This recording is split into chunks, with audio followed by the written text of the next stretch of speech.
Hello and welcome back to the Nutrition and Life podcast. My name is Lisa, I'm your host, and today I have the pleasure of speaking with Executive Wellness, Fulfillment, and Purpose Specialist Jayme Shiarla. Welcome to the show, Jayme. Hello, everybody. And Lisa, thank you so much for having me today. My true pleasure. I'm so excited to talk about all things fulfillment, purpose, and so on today. I read in your mission statement that you are here to bring emotional and mental wealth to high achievers, and that is such a wonderful thing to be doing here on Earth. So thank you for everything that you do. But before we get more into the specifics of what it is that you do, I want to hear more about you and how you got to where you are today. Perfect. So this is I've luckily mastered a very short version of this story. But I have a very diverse resume personally and professionally. And a lot of what fueled me was this sense of I had to work really hard. I had good addictions and bad addictions to healthy things and unhealthy things. And it very much led me into burnout and being the one who was trying to take care of everybody else, but then never feeling fulfilled in what I was doing. I felt very alone. And I'm like, why am I even here? Why am I even doing this? And chasing after this level of success, I felt like I never reached it. And so, kind of in my own journey at a very young age of 26, well, I was actually 2 months before turning 26, I developed a massive kidney infection that put me on bed rest for a week because of just my body functioning on absolute fumes. And that was my one of many come to Jesus moments. Like what I'm doing is not working.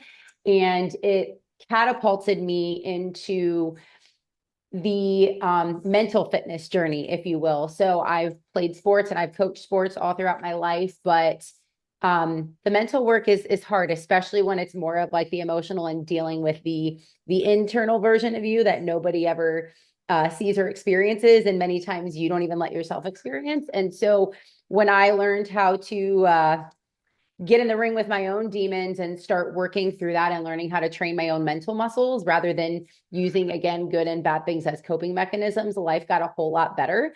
And I created a lot better habits and thought processes that allowed me to find more fulfillment in my life while I was able to still take advantage of the work ethic that I had instilled at a young age. Wonderful. And now you're teaching other people the same thing, essentially. I assume I always Yes. find it fascinating how the best coaches are born out of their own struggles, or it just makes us be able to relate to our clients a lot better. I 100%. also like what you said about many people, like I guess you or I am gonna categorize us sort of as like type A, our hard work ethic and discipline and so on. It gets us so far. So I think the people that completely say, hey, you need to move away from that entirely, I think that that's wrong because there is something good in that. But yeah, I would say generally our type of people, we have a hard time allowing ourselves feeling our feelings, and you were saying exactly that. So I'm really curious, what is your first step when you start working with people like us to get them to allow themselves to feel their feelings more? Great question. And yes, very much the type A's, those are who I thrive with, both men and women. There's a couple different starting points. One thing I always like to say is that I don't believe anybody's broken and it's not my job to fix them. I am not a therapist, I'm a coach. So I'm here to kind of take what we're working with and be able to establish a game plan to change the trajectory of where we're going.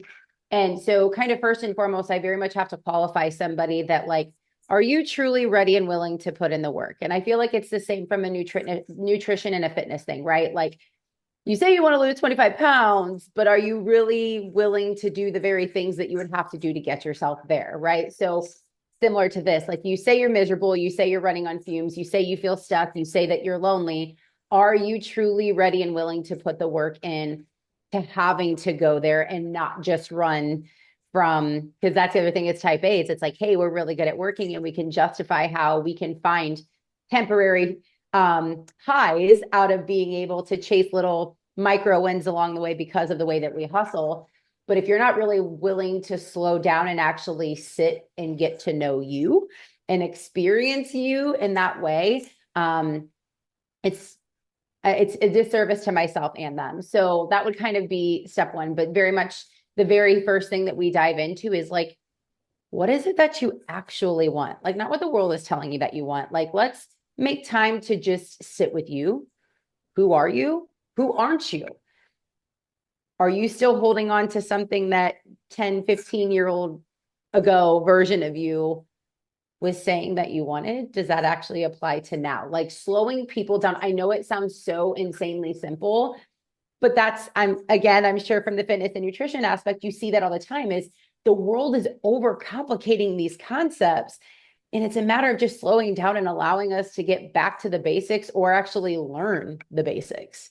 And yeah, I can imagine that many people also, and I'm saying that because that's what I did, um, simply follow the steps in what they think they should be doing. They should be chasing the path that's kind of like laid out for them by society, their parents, or whatever, until we, as you say, stop and pause and ask ourselves, like, is this actually what I want? Or is this what my parents wanted for me? Or is that what I think my parents want of me? Or is that what, so I think that's often a crucial point. Yeah, very much so. Yeah, and a few things that I read on your content because you have wonderful content on your Instagram, and you also say you have a brilliant course which is titled Building Better Boundaries, which I want to hear more about later on. But before we do so, one point that you mentioned on there is just the point of vulnerability. And I actually was listening to a podcast a couple of days ago, which was kind of like for leaders or executives as well. And someone said on there, you should share or you should ask your employees on a regular basis what you can do better, where they think your weaknesses are, and so on. And then one of the CEOs responded, but I don't want them to see my weaknesses.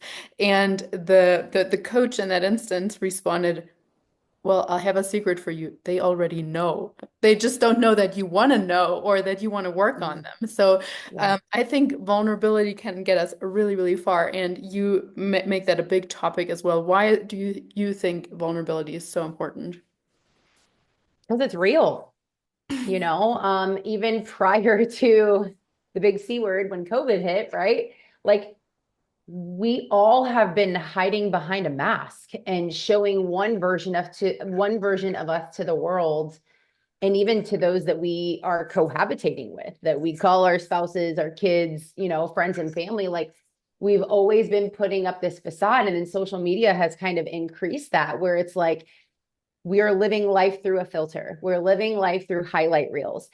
And quite literally, like, and even just the shift that is happening within social media, anytime you jump on, you're more likely to get stopped dead in your tracks on somebody like sharing a very deep, meaningful thing that is making them uncomfortable because it's real, it's raw, it's relatable.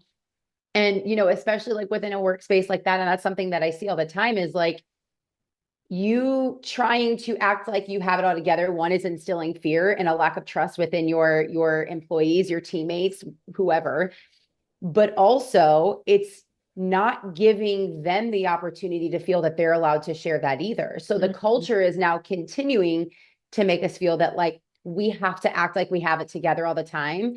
And then we have to hold it in here all the time. And then that's where the spiral happens or Mhm. burnout.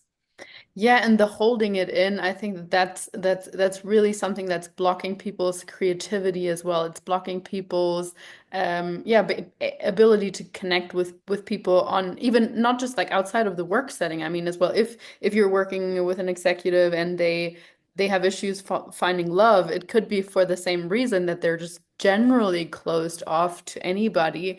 And yeah, another point that you mentioned on your social media is that we should embrace hard conversations more often because they do lead to those better connections. But they're so difficult to have.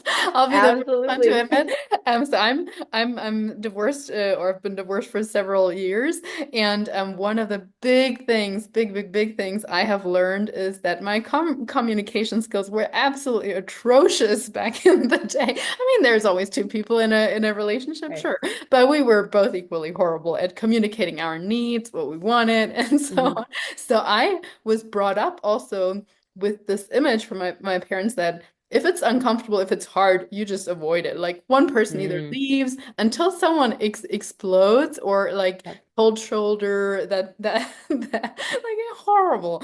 But yeah, how do we get better? Is there like strategies or step by steps to how to get better at having hard conversations? So it's not going to be some profound answer. It's just do it. Like you have to just rip the band-aid and at least try it. And like also like think about it. Like when you were a baby and you were learning how to crawl or how to walk, it's not like, oh shoot, I fell over. You know what? This whole walking thing just isn't for me. Like I'm good. No, like the determination because you know the fruit that lies on the other side of it. And that is what I think that we need to keep in mind when doing that, because I have a quote for everything. But one that just came to mind as you said that is just because something's normal doesn't mean it's good. And so the normal version of the world is telling us, let's just sweep that under the rug. We'll just pretend everything's okay. So a lot of households, because mine was very much that too, but then now you tie in this layer of social media where all you have to do, and I apologize to anybody listening if this is you, because I know that my intention is in the right place when I say this, but all you have to do is manifest. And when you focus and attract all of the good that you have, life is going to be easy. That is false. Like good and bad is coexisting always at the same time. From the beginning in time until the end of time, that is always going to be a thing. And so when you can shift that perspective, which that's my specialty is training brains, when we can learn to train our thoughts and think something different, we can now create a different outcome. And our normal can become good of, hey, this wasn't fun to have this conversation, but now that I did, it feels a whole lot better because now we're both being vulnerable and now we trust one another and now we can air out whatever's happening and we can resolve it rather than like waiting for a big blowout to happen or a big burnout to happen or complete spiral and fail to happen.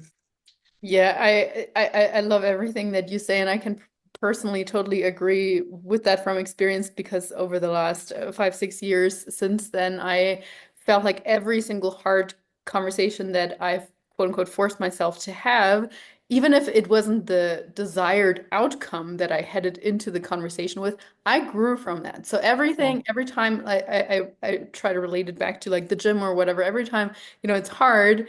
I can afterwards, the outcome is I'm gonna adapt and grow from it. And as you say, as long as we have in mind this is something good for us, this is something that actually makes us grow as opposed to always just staying in our comfort zone and talking about the fluffy things like, oh, the sun is out, blah blah, boring.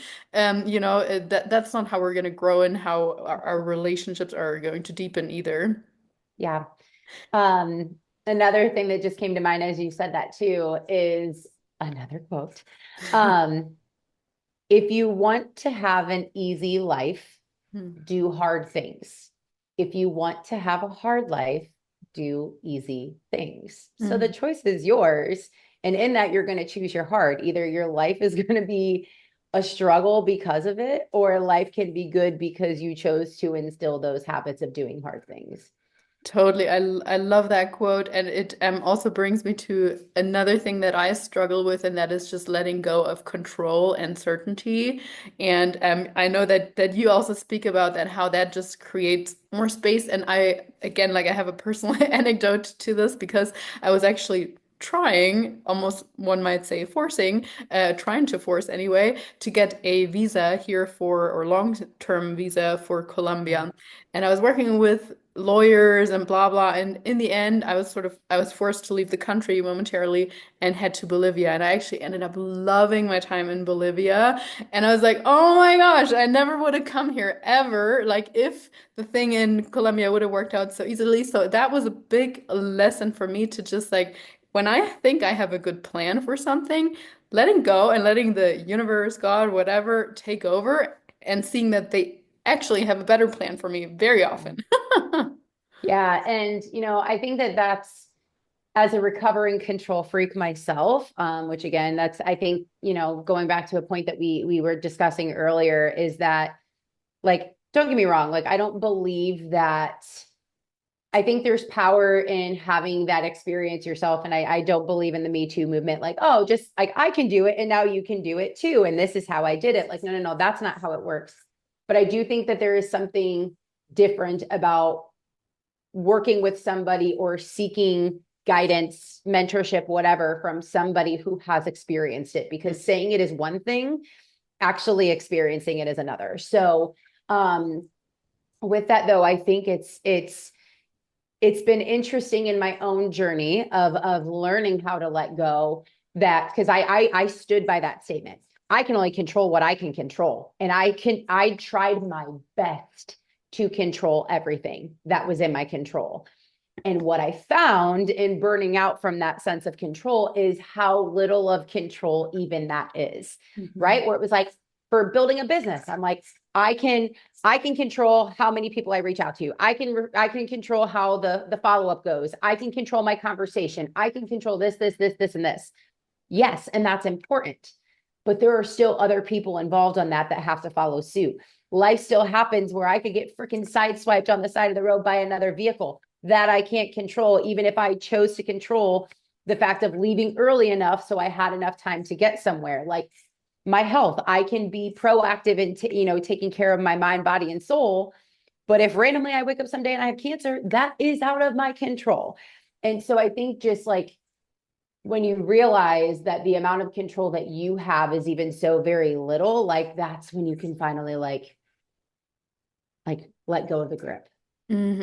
Yeah, and then the co-creation really starts, I think, because so often when we are in that control mode, we are also, at least I find we're standing in our own way. We're not as flexible. Like Oh, an opportunity might come along and you're like, oh no, I've already scheduled something for that week. I can't take that. Or we just put up blind spots. And I think mhm. once we're allowing ourselves to co-create, it's just the magic starts happening. Yeah. Well, and think about how like miserable that can feel sometimes, because if you are trying to control something that much, you are very fixated on the expected outcome. Mhm. And when we set expectations and they're not met, that doesn't feel good. Right. So it's like when you can loosen your expectations, I think it is still good to have expectations and to work hard and to follow people, do all those things. But like when you learn to let go of that expectation, you ended up in Bolivia where it was flipping phenomenal and you were able to embrace an entire different experience because something did not go according to plan. Right. Yeah. And so I think that's super important. Yeah, speaking of quotes, I actually listened to a quote yesterday, and I'm not 100% sure I agree with it yet, but I would like to hear your thoughts. And that was actually happiness is reality minus expectations. And yeah, I'm not sure because I like to your point, I do think it's still good to have expectations, but then to release them and to be like, okay, whether they happen or not, I'm not sure. Yeah, that's an interesting one. I think I'd want to sit with that too, because instantly, like right when you started going with that, I very much believe that like happiness is a choice, but I think it's also like you choose your reality, which if you choose your reality, you would also kind of in a way be anticipating an expectation, if that makes sense. So, Yeah. although it's great to come up with a formula, I think it is kind of all goes hand in hand. Like yes, because it's your perception is your reality. Hmm. Um, but I think still at the end of the day is like you choosing, because that's a big thing. I actually just did a wellness retreat, a presentation over the weekend for a wellness retreat, and that was my opening part to my presentation. It's from the book The Power of Now, and when I first heard this, I absolutely was so bothered by it. But they asked the question in the book, do you control your thoughts or do your thoughts control you? And I'm like, that is the dumbest thing I've ever heard. Of course, my thoughts control me. Like, I can control what I think. Like, once it's there, it just kind of pops up. Like, that's all that happens. But then when I sat with the quote long enough and I realized, like, no, if I can choose what thoughts to hold captive and to run with and which ones I'm going to be like, yeah, we're not doing that. That's when the game changed. And I think again, it's the world is constantly trying to sell us on all the reasons why we're like happy or all the reasons why we're not, when I just think that there's still so much more to it than just, hey, I'm here to live a happy life. I Hmm. think it's I want to live a full life, because Hmm. I even have a tattoo, again, another quote, without struggle, there is no progress. I honestly can stand here today and say there have been some of the most god awful things that have happened in my life that quite literally put me into a position that I wanted to end my life. I attempted to end my life. And I don't regret a single part of it because it made me who I am today. It gave me the opportunity to now be healing to other people because I can relate to that. And don't get me wrong, I would never go back and be like, hey, I would love to experience that all over again. But like, what a blessing those hardships were because it made me appreciate life. It made me appreciate the things that I had and that I do have. And so I think just being able to embrace the good and bad and know that this is all part of the human experience, that's how you can achieve. And I still don't want to go back because I feel like I'm a big believer in my faith. And so one of the things it says the fruits of the spirit are the gifts that God has given you is joy, not happiness, joy, peace, a sound mind. Like we have those right now if we choose to just focus and sit in that. And so I think to just chalk it all up that like my goal is to be happy. Missing so much on what the world and what life has to offer. Yeah, and I also think like that pursuit of constant happiness is so unrealistic because if there's no valleys and we're not going to be able to see the highs, it's just it doesn't work. So yeah, I'm a big fan of the book The Power of Now. Eckhart Tolle is as well really really great, and that actually like also leads into another thing that you talk about, and that's kind of how a change in perspective or change of scenery and so on can often help us just gain a gain more clarity or new perspective on things. What exactly do you mean by that? Do you mean like generally literally a physical change in scenery, so going somewhere else, or is it more doing something different or all the things combined? I would definitely say it's a combination because very much like that was actually one of my takeaways from this last year was because I have worked so very to me it's crucial like for integrity's sake like I am determined to always be a product of my own product. Like I will never be that coach that will tell somebody to do something that I would never do. And so I'm always pursuing the best version of myself um to the point of like, you know, and even with boundaries and all of those things of being able to position yourself around the right people and in the environments that are healthy and best help you thrive. But I think there is something so powerful to get outside of that environment and to step into one that maybe you used to be in and see how much growth have you really made because are you able to still move forward like being in that, or is that going to trigger you and suck you back in? Like are you just running away to a different environment because it feels good, you're justifying that everything is good, or are you truly like allowing yourself to build the strength and the ability to be in different environments and know how to still maintain at peace within that. So I think very much like your physical environment is part of that. But I have my own podcast as well. And I think it was last week or 2 weeks ago, the episode that I released is try looking at it another way. Have you ever seen the movie? And I don't even, obviously you don't have to mention how old you are, but growing up as a kid, one of the movies that or I always at least watch was James and the Giant Peach. Have you ever heard of it? I have heard of it, but I haven't watched it. Okay. So it's great. I love it. It's about this kid who's in a super messed up situation. His parents die. He has to go live with his like evil aunts and he like runs away, but he ends up like eating this magical worm that puts him in this big, big peach. And all of his best friends are like insects and stuff like this. And he's trying to get to New York City to run away from his aunts.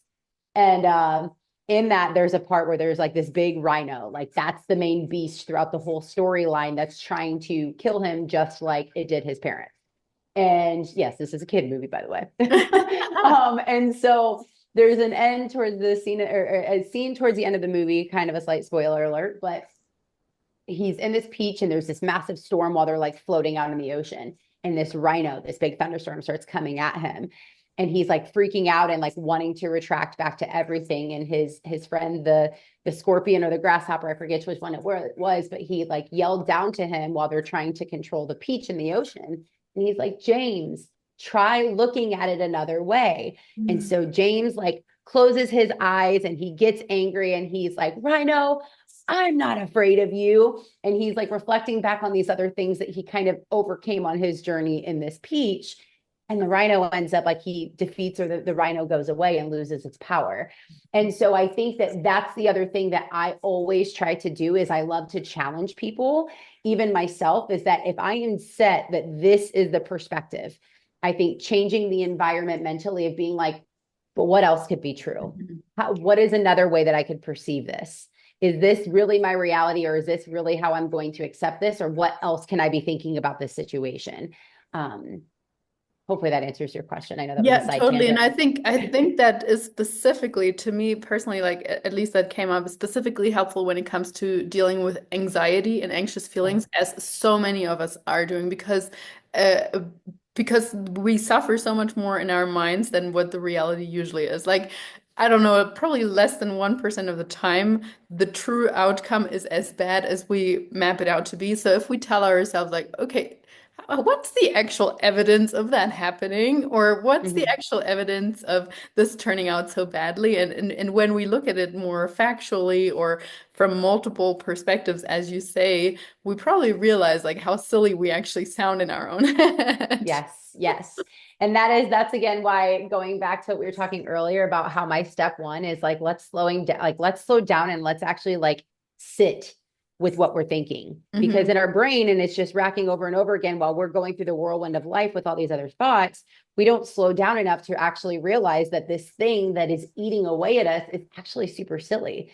And then we take its power away. Can I give you a slight tip? And then Yeah, potentially this is one please. that could be okay. Absolutely. And this is something that hopefully could be powerful to anybody else who's listening. Because I have a lot of clients who come to me, like I don't specialize in anxiety, but anxiety is a very strong emotion that a lot of people experience and that I work with. And one thing that I always like to say is similar to how we hear within the wellness space of like there's no such thing as good and bad food. Mhm. Like food is food, right? I think although it's amazing that we are becoming so much more aware with like mental health and being vulnerable and talking about it, sometimes we almost put too much emphasis on the bad emotions, the negative emotions. And how my perspective and how I like to share this with people is I don't believe that there's such thing as good or bad emotions either.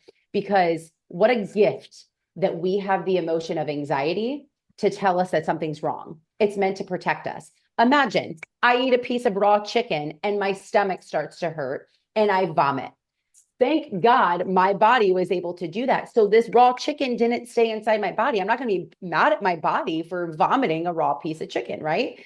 So we shouldn't get frustrated or discouraged with ourselves when we're feeling anxiousness or depression. It's like, let's sit with that. Like, what is this really trying to tell me? And I think when you can approach it from a space of curiosity rather than discouragement because you think there's something wrong with you for feeling that, again, you take its power away, you learn more about yourself, and then it's easier to overcome. I love that. Thank you so much for that tip. You're It's welcome. definitely something, yeah, learning, not just sitting with the feelings, but also stopping to label them and just being curious. I think that that's a really, really great recommendation. Yeah. One other thing that I'm curious or want to hear more about in terms of your approach, and I know you have a lot of information on it because your course, Building Better Boundaries, is literally about that. But I'm such a proponent of learning to say no more often and getting stronger with our boundaries. Do you have any practical tips for us, or what made you even want to make that into a course? Yes, great question. So I love talking about boundaries.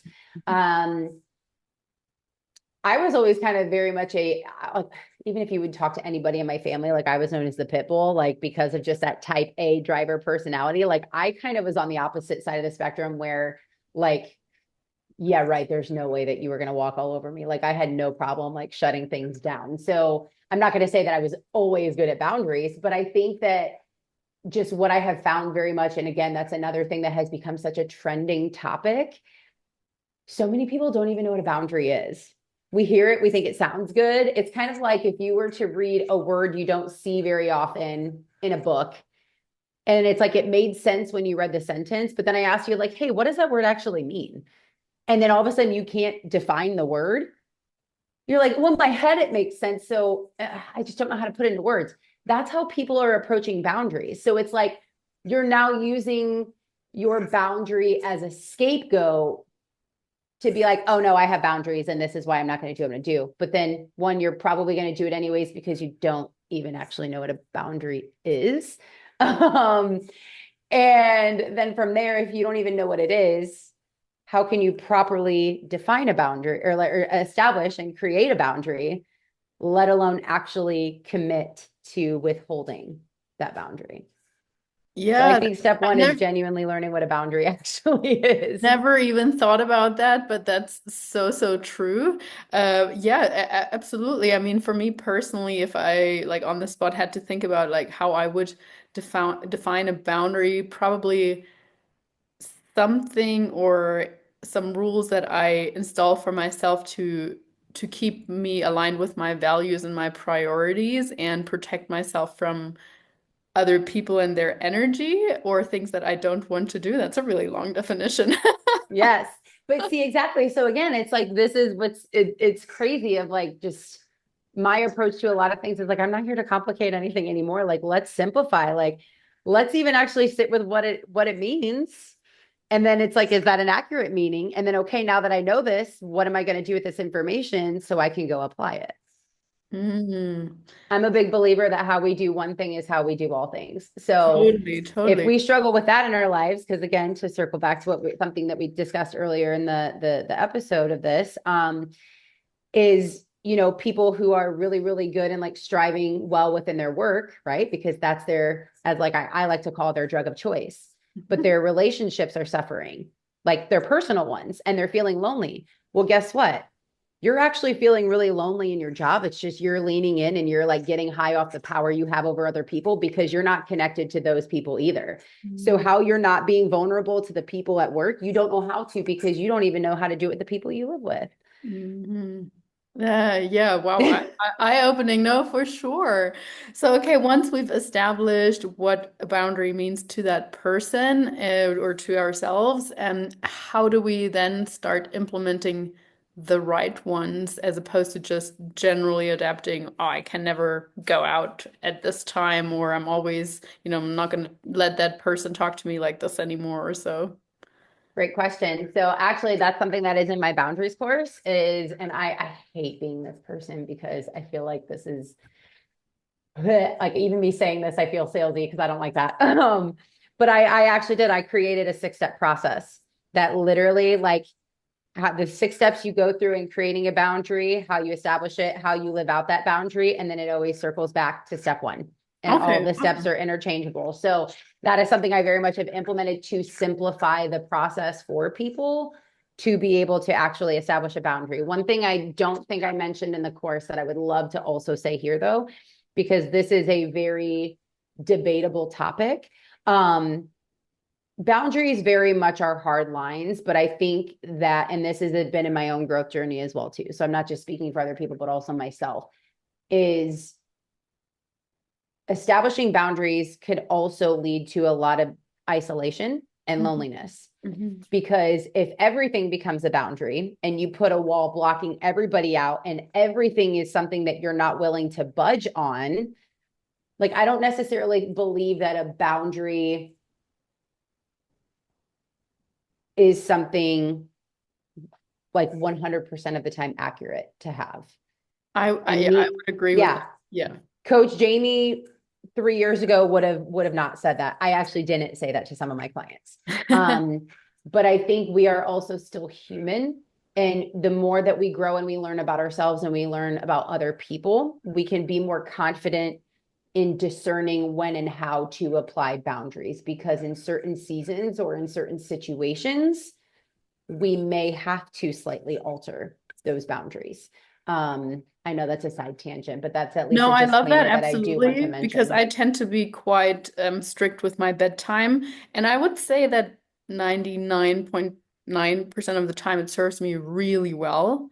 But every now and then I struggle with allowing myself to say like, okay, Lisa, just because it's 9 o'clock now, you can stay a little bit longer. You're having a good time. There's Yeah, nothing like super extreme that you need to get up for tomorrow at 5 a.m. It can also be 5:30.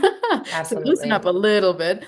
But I Yes. do I do also think that sometimes when we start implementing a new boundary or several, because I think often they kind of go hand in hand. 100%. Um, as you said, like we might reach a little bit of a period of isolation or where we feel even lonelier. And I think sometimes that is necessary in order to break out of an old cycle before we find our new tribe. So Yes. sitting in that lonely chapter period thing where we're just like, okay, I don't belong there anymore. I haven't found my new tribe yet. I do think that that is sometimes important. Yes, 1,000%. There is power in isolation and there is power in being alone. I actually did a case study last year where I like went through and I asked everybody like scale of 1 to 10, 10 being the most and one being the least, where would you rank your loneliness level? And majority of people gave me a 3 or 4 saying it wasn't very much. And they're like, I don't have enough time to be Mm. alone. And I'm like, ooh, you see how you just interchanged two totally different words that you assumed a meaning on? Right. And so I think that it is necessary, especially the world that we're in, that you need to know how to isolate. But I think that this is also the caveat here. Being alone doesn't mean, hey, I'm choosing to just lay in bed and scroll on my phone and not be around other people because you are still being influenced by whatever it is and the noise that is distracting you. The power is actually, I'm going to try something here real quick.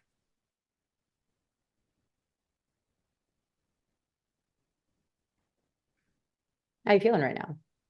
Was it like Yes, awkward for a second? a little bit. Like it's kind of building up. Yes, yes. Yeah.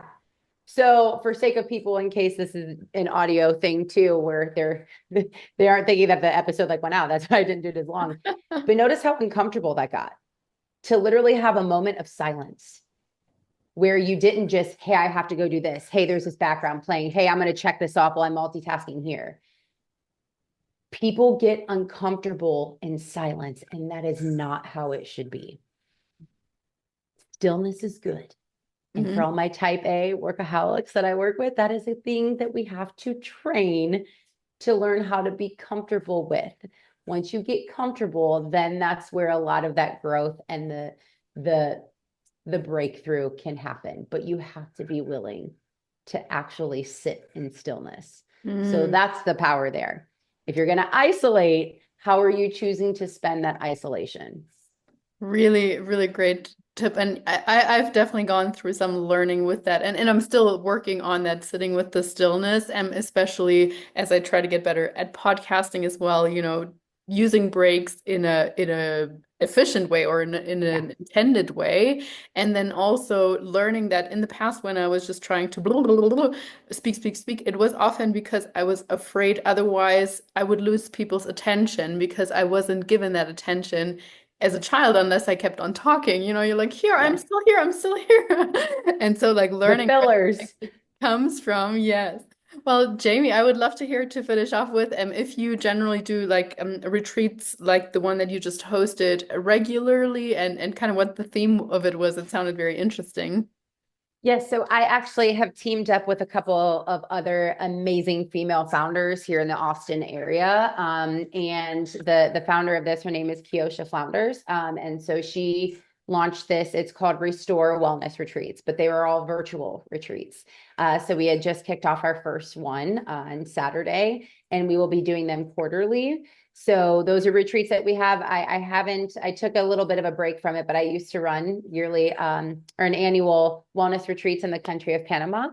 So that is something that could be on the books for the foreseeable future again. But yeah, right now, definitely this restored wellness retreat has been with a couple of other people that's very much specific in the space of like founders who are maybe just struggling with finding restoration in their entrepreneurial journey. So like even with this, our concept was learning how to be well and do well, but we had to learn how to simply be first. So that was kind of what this last one was about.